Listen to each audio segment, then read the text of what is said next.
What if you could have a little angel on your shoulder during birth, encouraging you, reminding you of your strength, preparing cool cloths, maybe with essential oils, playing your favorite music, and if necessary, speaking up for you and your desires when your strength goes out the window? Or even someone physically adjusting your body into positions that can help you open your pelvis or release pain. While our partners can be there for our birth and support us, absolutely, they too have a lot of emotions, fears, and distractions going on. And it can be hard for them to be 100% fully focused on your needs, not to mention that they don't have the experience or the training. However, a doula or mother servant is there for you and you alone. And aside from just keeping you comfortable, they're also there to educate you on what's happening in real time, and even to help you labor from home if you're able to safely until you're truly ready for the hospital, if that's where you chose to give birth. Having been a doula herself for 10 years before she got pregnant, Heidi Snyderburn thought she had all the tools and she'd be able to navigate her labor and birth on her own with the support of family.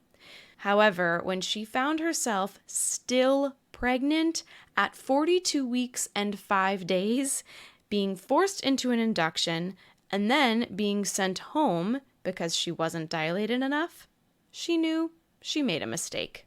Had she had all the emotional and physical support of a doula, she would have never been put in that situation. And today, we'll hear from Heidi what a doula actually does, the benefits of having one, and how you can find one even if you don't think it fits in to your budget. You're listening to the Mamas in Training podcast, giving aspiring and expecting mamas guidance and community from moms who have been there. I'm your host, Jessica Lorian, but I'm not yet a mom. An autoimmune disease delayed my journey into motherhood, so I made it my mission while I heal to learn with you all about motherhood, so together we can be as prepared as possible. And today we're making sure that we have all the support we need in birth by learning just how transformative a doula can be. Before we get to the episode, I want you to do one thing with me. Picture this.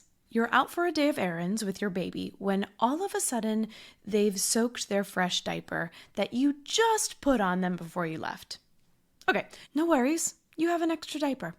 Give them a quick change in the Target bathroom, but an hour later, you notice a familiar smell. Oh, gosh, time for another change. It's poop time. Yay!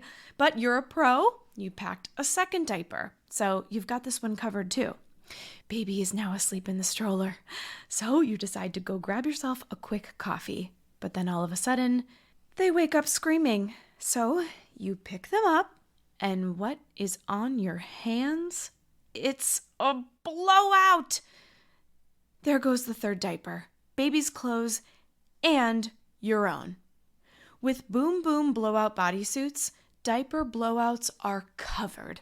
Literally, the entire back of each bodysuit contains waterproof PUL lining, polyurethane laminate fabric, which is used in cloth diapers. It is then bonded between two layers of super soft, unbleached organic cotton, making blowouts no longer a stress. Trust me, I saw it in action, and it's amazing how strong these Boom Boom blowout bodysuits are. They're made right here in the US, and the design is beautiful. Treat yourself to less stress, and let Boom Boom Baby Company cover that mess by clicking the link in the show notes, and make sure to use the code MAMASPOD, that's MAMASPOD 25 for 25% off at checkout, because nobody has time for a blowout. Now that we got that covered, on to the show. When I became pregnant for the first time, I had been practicing as a doula for 10 years. And what that also meant is I just probably didn't have enough money to pay for a doula. And my husband had just gotten out of the military, and had never been to college. So my husband was using military benefits to go to college. And our plan was for him to be the stay-at-home parent for the first year. So there just wasn't the funds. There wasn't $2,000 or $3,000 to pay for a doula to support us. And I thought, I'm a doula. I've got all the tools. And my sister had really convinced me that she could do it. She had had unmedicated births. My mom had had generational. Everyone had had unmedicated births, right? And so I just thought that's what our family does. We have unmedicated births. I've got all the tools. My husband and I will go to Bradley class, which is a partner coach childbirth, and we'll do it. And Yeah. so that didn't really work out in my favor. And so, dot, dot, dot. Dot, dot, dot. How not to do birth as a first time Yes. birthing person. And there's a myth out there that like doulas equal unmedicated births, right? And that's just not true. But I will say that if you want to have an unmedicated birth or you're planning an unmedicated birth, doulas play a big role in helping you achieve that goal. Absolutely.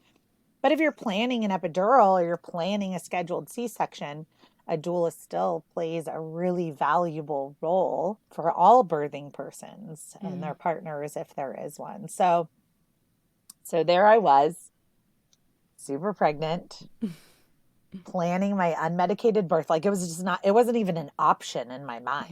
Yeah. And then I found myself in uncharted territory. My due date was April the 6th. At that point in my career, 10 years later, I'd never had a client go beyond 42 weeks gestation. Like most everyone got an induction around 41 weeks. And my husband and I had done fertility. So there wasn't really a guess. Like I knew when I got pregnant. So my due date wasn't off. And in fact, my child was tracking very big. So they had even said like they thought my due date was around like March 21st. And I was like, that's not even possible. Like we did fertility, but like he was just kind of tracking big. We didn't know it was a male sex at the time either. So 40 weeks came and went, and 41 weeks came and went, and 42 weeks came and went. Oh my gosh. And I then everything just fell apart because then I just started to shut down. I didn't understand like why I was still pregnant on April the 20th, right? Oh my gosh. And I was like, well, now what do I do? And I didn't have a doula. And so like the advocacy piece was like just not there. And so it ended up just me being somebody who cried. And then to my midwives basically like every day when they said like you need to come in for an induction, and I was like no, I'm not doing it. So I refused an induction over and over and over again because I believe in physiological birthing. I believed like there's no possible way I'm gonna not go into labor. Like that's not a thing. But as a doula, I had not had clients go to 43 or 44 weeks, which I had only read about in books. So when I found myself there and had no doula, things just started to fall apart. So at 42 and 2, I was going to the chiropractor and the acupuncturist basically every day from 41 weeks on. It was like, okay, let's just try to get my yin energy to move to my yang energy, which is your pregnancy energy, to your birthing energy. I went to reflexology. I mean, I ate the dates. We had sex. I drank castor oil. I mean, I did enemas. I mean, I did every blue cohosh, black cohosh, every single tool that there is in the toolbox for naturally inducing labor for like a week and a half, and it did nothing. And finally, at 42 and 2-ish, I was at the acupuncturist and I started feeling the first contractions. But I was very aware that they weren't labor contractions. Oh my Up gosh. until 42 weeks and 2 days, I hadn't even had like a Braxton Hicks contraction. Mm. So I was like, oh, this is like what prodromal labor must feel like, or early labor, no Yeah. pattern to it, very short contractions. And when the acupuncturist was taking my pulse, she had said, like, I think your energy is shifting over, but it just hasn't shifted yet. So I Yeah. don't think it's going to be like, I think you should come back Now. tomorrow. And I was Right. like, okay. So I had a doctor's appointment later that day, and my midwife like wasn't available. I'm seeing an obstetrician, and it was a male that I'd never seen. I get nervous. I consented to a vaginal exam, which I would never do. There's no point to ever have a vaginal exam Mm. when you're not in labor. So Yeah. no point. And he checked my cervix and said, well, I just swept your membranes, and hopefully you'll be in labor by tonight. So as a doula, when you're a pregnant person, you just can't doula yourself and advocate for yourself. And I didn't say like, don't sweep my membranes. I should have said, I don't want a vaginal exam. But I was like a fingertip dilated, which is, pretty normal for 42 weeks. And my cervix was very posterior in the back. My Bishop score was a 0. I mean, I was not ready to go into my birthing time. And he swept my membranes without my consent. So what that did was Wow. what membrane sweeps do, is they don't put you into labor. They put you into prodromal labor and give you labor-like symptoms that don't lead to a baby or cervical dilation. So 42 and 2, 42 and 3, 4 and 5 for the next like 4 days, I had prodromal labor where I consistently contracted like every 15 to 20 minutes, Oh my lots of gosh. bleeding, lots of cramping, just couldn't sleep. It was pretty awful. And I didn't have a doula, so I didn't have the tools to get comfortable. So it just led to a lot of emotional breakdown. And there was a ton of pressure to induce. So, like, they scheduled my inductions over and over again, and I just kept not showing up. And then they would call and be like, well, where are you? And I would be like, well, I think I'm in labor, because I'm having, why would I come in for my induction? Because I think I'm in labor. But it was just prodromal labor. I didn't have an expert there to help me understand that I wasn't progressing to active labor. So at 42 and 5, my consistent labor began, early labor, where I was having consistent timeable contractions that were around 5 minutes apart or less, and they were lasting for about 60 seconds. It was a Friday night, and I was like scared, I'm like, I've never Yeah. known anyone to be this pregnant before. Yeah. I was gigantic. I had gained 70 pounds. So we eventually made our way to the hospital, Jess, and I was only 2 centimeters dilated. And they told Mm. me, after forcing an induction on me that I didn't show up for, they then told me I was only 2 centimeters dilated. And if I wanted to have an unmedicated birth, I should just go home. And I was an hour drive from the hospital. As a birth doula, this would never happen to any of my clients. It's never happened to my clients. It would never happen to any of my clients, Mm. because I would be there to be their emotional and physical support person and their guide to their education, Yeah. right? On the difference between prodromal labor, consequences of membrane sweeps, early labor versus active labor. And I would have never gotten in the car and driven to the hospital at Yeah. 2 centimeters dilated in early labor. Now, I think the question that comes up a lot when we're considering a doula, well, there's the conversation about money, which we can talk about later. But I think the other thing that actually came up with my husband when the topic came up at one point was he said to me, well, can't I just do that? Can't I just support you? I'll be there for you. And I always have your best interests at hand. Or we think we have a good relationship with our provider. Can our provider just look out for what we want? We have a birth plan. Doesn't everybody know what I want to have done and, what I need? In many instances, a doula can be anyone, right? A doula can be a sister, a best friend, a partner, a spouse, as your emotional and physical support person only. But most doulas, like myself, have extra training. like in spinning babies. Let's say your baby was presenting OP, occiput posterior, facing the wrong, not the wrong direction, but facing up. It's a much harder entryway into the pelvis and a much higher cesarean rate.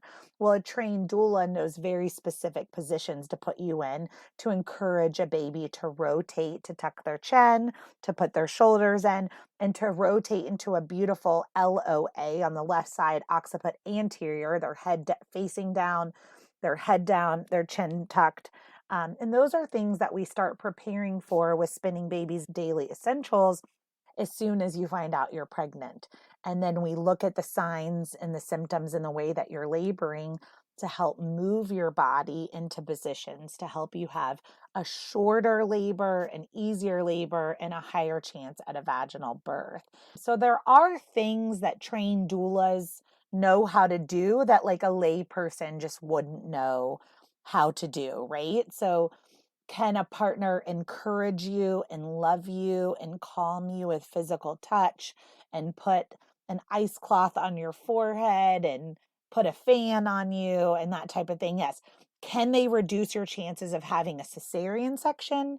Probably not. So in my city, Charlotte, North Carolina, if you are a healthy, first time birthing person carrying a singleton baby with no complications, the lowest cesarean rate hospital in the city is 21% cesarean rate. That's if you're healthy.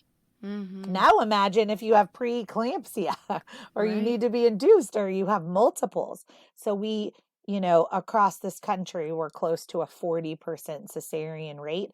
I've been practicing for 18 years and I have a 7% cesarean rate, and I don't pick and choose high risk versus low risk. Right. So the power of a doula is opening your pelvis in a unique way. So if the baby's up high, I need to open the inlet of your pelvis. If the baby's mid-center, I need to do positions to help the baby tuck their chin and their shoulders. And if it's pushing time, I need to work with your body and your pelvis to open the outlet of your pelvis to make abundant room for a vaginal birth. And we can do that with an epidural or without an epidural.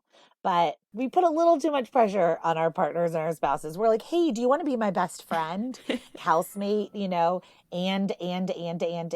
all the things. Right. It's a lot to ask. And do you want to be my doula even though you've had no training? Yeah. So most doulas like myself are trained in things like spinning babies, birthing from within, Lamaze, the Bradley method, hypnobirthing. So there's lots of things that a doula brings to the table as far as childbirth education, preparedness, knowing where you're at in the process, and what to do when.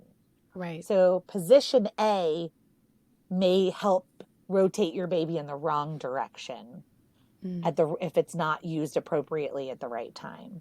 So we covered the partner, but shouldn't we expect our provider to know what to do when? So your provider isn't actually with you at all unless you're like in midwifery care at a birth center at a home birth. And even with my home birth clients, the doula is typically with you for most of the early and active labor. The midwives tend to come in a little bit through active labor transition and then like pushing. So if you are giving birth in a hospital, it surprises some people. Your provider usually isn't going to step into that room until you're crowning. So I'm pushing with just the nurse and the doula, usually for the first hour without even a medical provider in the room. And then there are things that we see like the parting of the labias, like kind of the emergence of the top of the head. And once the perineum is bulging enough, then they would call the provider for their precious time for delivery. So Wow. it surprises people that your medical provider is there for your delivery. They're not there for actual your delivery. labor. Yeah, that's Yeah. going to be your nurse. And your nurse is running 4 or 5 rooms if you're at the hospital. Exactly. And you mentioned midwives a couple times, and we've talked about midwives several times on the podcast, but never specifically covered that. So the difference between having a midwife then and a doula is actual delivery, just like you would have a provider at the hospital. Is that correct? Yeah, so a midwife is your medical provider. So your midwife is responsible for your life and your baby's life. Mm, That's your midwife. They are responsible for the delivery, a safe delivery. They're responsible for your bleeding. They're responsible for your blood pressure. They're responsible for your headache. They're responsible for taking care of your body medically and your baby's body medically. Now, midwives are also trained with nurturing continuity of care. So, midwives give a lot of love, a lot of physical touch, a lot of positioning, a lot of advice and support. It's very different than obstetrical care or an OBGYN who is a trained surgeon. right.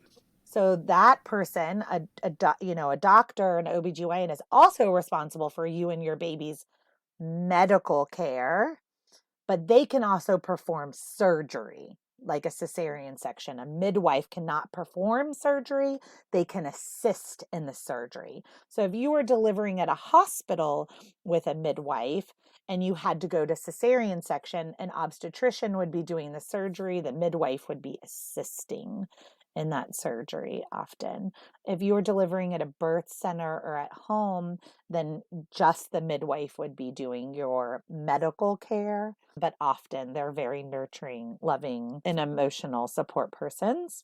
A doula is with you for your whole pregnancy also, for 24/7 care. So, like when I was pregnant, I can't call my midwife at 2 o'clock in the morning and tell my midwife, like, I can't sleep, I'm having insomnia, I'm so anxious, I'm worried about this birth, I don't know what to do. That emotional support is for a phone call for your doula. So, what are some other things that we might want to double check that our doula actually does do? I mean, of course, they're keeping our best interest in mind. Maybe they're creating a nice environment during your actual birth. But what else can, maybe if we're having a conversation with doulas when we're interviewing them to make sure that they're the right fit, what do we want to make sure? What boxes do they check off? Yeah. So, what are their offerings? So, some doulas are nurses also, and maybe they do have a medical component to some of the things they do. Like they're willing to do a cervical check at home before going to the hospital. You would want to know how early in the process does your doula come to you, right? Like, you can't go to the hospital and get checked in unless you're in active labor, 4 to 6 centimeters dilated. Well, there's a lot of labor that happens before that. So hopefully or usually your doula will be with you much earlier on in the process, laboring with you at home. Pillars in my business are education through Birth Story Academy. I have the Birth Story podcast and the book. So all my clients are getting their childbirth education through me. And then they're getting community. So Facebook community is really important. But I have 100 private clients per year. So I put them in small text messaging groups together, Nice. especially by zip codes, so Mm, that individuals that are birthing around the same time and they're close zip codes and they have the same doulas, like fundamentally they have some things in common and I think that they would connect. So as a doula, I try to build community mm. throughout their whole pregnancy and their support. And then accessibility. Like I said, I'm on call for my clients 24/7, 365. I want them to be able to call me not during working hours and then get a voicemail afterwards. Like they can call and wake me up at 2 o'clock in the morning if they're Wow. concerned about anything and they need emotional or physical support. Maybe that's like their back is really hurting. And so they need to have a massage, a heating pad, some position changes, even when they're not in active labor. So anything that I can do that's non-medical, but that I can emotionally, physically support them or educate them. Another role of a doula is advocacy too, especially with women of color in our country. You're 3 to 4 times more likely to Mm-hmm. die in childbirth Yeah. just because you're brown or black Mm. and you're not heard. So a doula advocates no matter what color your skin is, but it's really important for our Black and Brown community to have a doulas so that they can be heard, especially birthing persons where English is not your first language. Yeah. An advocate is really important so that you are heard, right? And the things that you're feeling in your body, if it's off, they need to be addressed right away. And a lot of times women, unfortunately, are just not being heard. Hospitals have policies and procedures, and just because they have a policy or procedure doesn't mean that you don't have the right to deny it. So doulas help you with informed consent and informed refusal.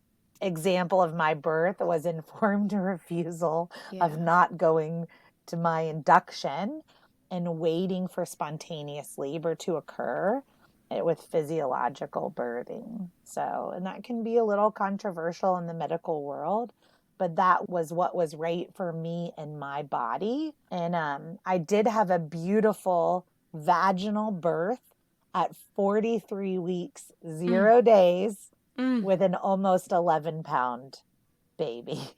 Goodness gracious. So, I could have been induced at 41 weeks and maybe had a C-section, but I waited for spontaneous physiological birthing and was able to achieve a vaginal birth with a giant baby, Yeah. because of extreme patience, I will say. And I think the important thing to take away too is just the value of choice and everybody's choice and whatever that is, and making sure that you're heard no matter what you look like or where you come from, and adhering to the hospital policy. I'm really glad you brought that up. We walk into those doors of a hospital or even a birthing center, and we expect the team to have our best interest in mind. But at the same time, they have certain procedures and steps that they need to follow, numbers that they need to reach, boxes they need to check. And we don't really realize that it could just be procedure for them instead of something that we can actually say no to. Or instead of this, I'd prefer that. So I think Mm-hmm. having a doula really empowers you to make the decisions that you want to make and be reminded of those things as well. Yeah. And so a lot of those policies and procedures are built on fear of being sued, Right? right? And wanting to have data or evidence to like back up the decisions that they made through vaginal exams and charting and continuous fetal monitoring. A lot of them are also made from the less than 1%, right? Of each one of those providers has attended a birth where the baby died in the middle of the Mm-hmm. labor. It's horrible for everyone. It is very rare when a mom has a hemorrhage and bleeds out. So they put protocols in place like everyone gets an IV port, Right. because if we need to give you blood right away, we can. Even Right. though 99% of people aren't going to need blood, everybody Right. gets it. So I think it's about educating yourself on what the policies and procedures are, from triage to the birth room to the operating room, with through an induction or spontaneous labor. And then you have to look at your doula, hopefully, is educating you on the pros and the cons and the risks and the benefits, and then asking you to check in with your intuition, what feels right for you and your body and your baby in your particular situation. Going to 43 weeks gestation, just as an example, has risks associated with it. I knew I was taking a risk. I felt safe to make the decision to not be induced and to keep going along in my pregnancy with patients. But I had to check in with my intuition, and I'm an evidence-based doula with an MBA. So I had to go look at also all the data too, and evaluate those pros and those cons and those risks and those benefits, and then make a decision for what felt right for my body. I just wish I had had a doula as a sounding board for, like, I ended up with an epidural in the hospital because I just didn't have a trained professional to help me understand where I was at in labor and some other things that I could have done for pain management besides an epidural. Because when you're in labor, even when you're a doula, you can't think, I can't think for Yeah, myself. And my sister was like, you just do it. And I'm like, well, I can't just do it. The pain is overwhelming right now. Can you exactly. tell me something else to do besides Yeah. an epidural? Now, you've So, mentioned a couple times, if it's possible and if it's safe, with a doula being able to stay at home for as long as possible and ride those labor pains before you're actually ready to go into the birthing labor. What would it be called? in active labor. So, active labor is defined as when your contractions are 2 to 3 minutes apart. They're lasting for 60 to 90 seconds, and that's been going on for at least 2 hours if you're a first time birthing person, 1 hour if you're like a multip, you've given birth before. So, So it's um, helpful to know, especially if we are able to have a doula beside us, whether they are physically there or we can just call them on the phone or maybe Zoom them or whatever to kind yeah, of have them tell us what we can do, how we can stay at home so that we don't get to the hospital too early and potentially be encouraged to get or that just get induction. turned away. Right, Yeah, or just have someone tell you, sorry, you're not advanced enough in your labor to be admitted. You right. need to go back home. And that can just be such a spirit killer when you're Yeah. so excited to meet your baby finally. And you think you're working really hard because you are working really hard because labor is really long. And usually, in a first time birthing person, it's 24 hours or more. Mm. And so, when you're on hour 12 or 13 and they're really intense, it's hard to understand that maybe you're still in early labor. You Okay, should stay so home. you've sold us on this idea. Now, how do you recommend finding one and where do we go? Yeah, to find a doula. So there's a couple of ways. The first thing I would do, no matter what city you are in, is I would go straight to Google and I would look at Google reviews, right? So if a doula has a long history, there should be a legitimate business with Google Business, and there should be reviews there. There are also certifying organizations. Mine is DONA International. It's DONA.org. And you can go to websites like that and you can find a certified doula in your area. So you could search a certifying organization like DONA.org and type in, I'm in Charlotte, North Carolina. So type in Charlotte, North Carolina, and it'll show you the certified birth doulas through that organization in your area. All of my business, though, comes from word of mouth.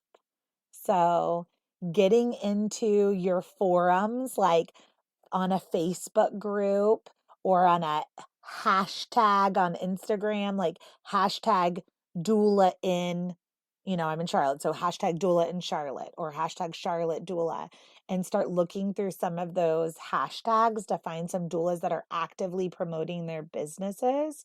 And then who is everyone else using? So going into groups that you're part of and saying like, okay, I'm a mom in training. I'm getting ready to give birth. I would like to hire a doula. I mean, there are fertility doulas for those people that are going through fertility journeys who aren't even pregnant yet. So just doing your research and finding out who have other people worked with that they really loved.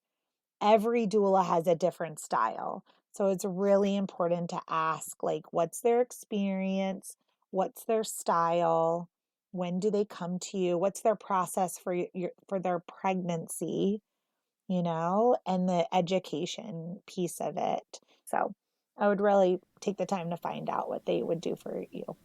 And with your first birth, you mentioned the challenge of money and the finances and not wanting to go ahead and spend that. So if there's somebody listening that's like, well, that sounds amazing, but I feel the same way, Yeah. what would you say? What can we do? Yeah. Okay. So this is one of my favorite things to talk about. Um, I don't know what city everyone's in listening. In my city, doulas are anywhere between $2,000 and $4,000. Okay, for your pregnancy and delivery. That's a lot of money. It's a big investment, right? 30% are covered under insurance. So check your insurance, Oh, everyone. Check your insurance. If you know someone in HR, Continue to advocate. We have two big banks here in Charlotte, Wells Fargo and Bank of America, that haven't historically been covering doula services. We have a lot of people right now advocating for 2023 benefits for doulas to be included in their parental benefits. So it's really, really important. But check with your insurance. You'd be surprised. AT&T employees, doulas are paid in full. So you just check. Okay. Then many employers will give a health savings accounts and flexible spending accounts. If a doula has a legitimate business, they can be able to submit a contract and a receipt to you that you could get reimbursed through your flexible spending account or your health savings account. So you still have to have $2,000 to $4,000 sitting around somewhere. So here's another way. Every year, there are new persons that are becoming doulas. They have to have births under their belt in order to get certified. So they have to volunteer or take them at significantly discounted rates. So there are often doulas that for $300, $500, $600, $800 will do your birth for their certification. Then you have newer doulas. They're trying to get Google reviews. They're trying to get word of mouth. They've been trained. They have some experience, but they're willing to work with you at a discounted rate so that they can gain experience, so that they can get to that $2,000 to $4,000 range. And then there are community doulas. So there are many, like right now in Charlotte, we have a retired midwife. She practiced for 34 years. She delivered one of mine, and she volunteers as a doula. There are community doulas that volunteer for at-risk populations like teen pregnancies, birthing persons who have been abused, birthing persons that are homeless, persons of color, because of that disparity between Black and brown birthing persons and white birthing persons and maternal death. So there are a lot of doulas that are very passionate about working at an affordable rate so that everyone can have access to doulas. At the end of the day, private insurance follows Medicare and Medicaid services. So until Medicare and Medicaid cover doulas, in which private insurances will follow, it's still an uphill battle to find an affordable doula. But with these options you gave us, it is possible. We just might have to take a little bit more time, do a little bit more research, and find the right support for us. So those are some great tips. And even your doulas that are $2,000 to $4,000, many of us do work on sliding scales, do take payment plans. You just have to ask. You mentioned at the beginning of this that not only are you the doula, but you have your childbirth education course, Birth Academy, and of course, Birth Story podcast, all of these things that you offer. So can you just tell us a little bit more about that and where people can connect with you more? Yeah, I developed all of these programs with the director of obstetrics from Chapel Hill, Dr. John Thorpe. And the reason he founded UNC Horizons. So UNC Horizons is a home for women who find themselves in crisis pregnancy, who have a history of opioid addiction. And it's a place where they can go to get sober, to get jobs, to live, to get education. So our proceeds in part go to pay for UNC Horizons. But the vision was that there are so many people that were like where I was on my first pregnancy, with only one partner working, the other partner working with a lower income job, and just couldn't afford a doula. So like Birth Story podcast is education through storytelling, just like Mama's in Training, and which is free content, right? So you can learn a lot from me as a virtual doula from just listening to the podcast. I wrote the book. If anybody listening to this podcast wants a copy of the book and they cannot afford it, all they have to do is DM me. So I charge for the book when you can pay for the book. If you cannot afford the book, you still get it. And I have significant discounts in sliding scales for Birth Story Academy. If you can afford $199, it's $199. But I will tell you, my whole program for being a birth doula is outlined in Birth Story Academy. Every single stage of labor, every hospital policy, every hospital procedure, and those things that we were talking about, asking your questions about the pros and the cons and the risks and the benefits. Like, we outlined all of it in a course, and it's balanced with OBGYN and doula perspective. It has all the birth plans that a doula would give you for included in it. It has a workbook included in it. So much.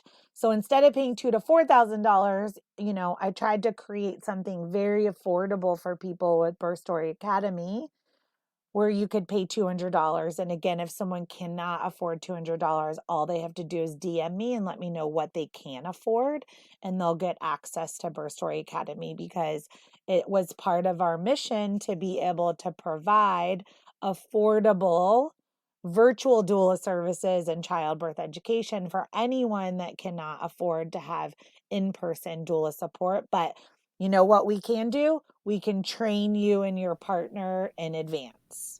When I became pregnant, again, 5 short months after I gave birth on a long fertility journey. So long fertility journey, and then 5 months later, found myself pregnant again spontaneously. I did look at my spouse and I said, the first thing that we're investing in is a doula. And so we found a doula that took a discounted rate and did a payment plan. She was all the things I needed her to be. She educated me, she guided me, she touched my body in all the ways it needed to be touched. And when I was giving in, she reminded me of my vision, and I was able to achieve an unmedicated birth with my second. A nice joke, like my very small 9-pound baby. My doula helped empower me to have an induction at 40 weeks, which was different, but I was going to save myself 3 weeks of emotional torment by scheduling an induction. I would have never come to that decision without her. And I had an amazing, empowering induction that led to a vaginal birth, unmedicated on Pitocin, because of a doula by my side. What do you think? Did Heidi convince you to explore the idea of a doula? You may not think it's a necessary part of your journey, and that's okay. But I encourage you to just have some conversations with a few doulas in your area to see what it is that they provide and how they could support you for a reasonable price. Remember to ask the important questions like, how accessible are you? What are your offerings? Do you come to my home? And if so, when? Do you bring any additional birthing education or resources? And if they don't, check out Heidi's Birth Story Academy, because she's offering 50% off. Yes, 50% off her book and course just for you. Just go to birthstory.com/online-course and use the code MAMASINTRAINING, that's MAMAS, in training at checkout. Remember that a doula is not taking the place of your partner, but instead they're taking pressure off your partner so they can be more relaxed and know that you're being supported in every way possible. And if your partner is anything like my husband and might need a little convincing, then share this episode with them, and maybe it'll help them understand the importance of a doula. And if money is tight, here's another idea. Put a doula on your registry. Then you can have people donate money toward a doula, and you don't have to pay at all. If you're feeling overwhelmed with finding a doula, I have a solution for you. Heidi mentioned that you can find a really good doula by word of mouth, and the best place to find them is in a community. So, join us in the free Facebook group Mamas in Training. It's as easy as clicking on the link in the show notes. Then, put up a post that says, looking for a doula in New York, California, Canada, wherever you are, and I can almost guarantee that we can make a connection for you. There are ladies all over the world in our community, and even if they didn't personally use a doula, they probably know somebody who has. I can't wait to find you a doula and support you there. Remember, we're in this together. If you enjoyed the show today, new episodes release every Wednesday, so be sure to subscribe in your favorite podcast app so you don't miss an episode. And help us grow our mama community by leaving a review on Apple Podcasts. That way I know how to better serve you. And finally, I would love to connect on Instagram. You can find me at Mamas in Training Pod. That's MAMAS in Training POD. For Mamas in Training, I'm Jessica Lorian. We're in this together.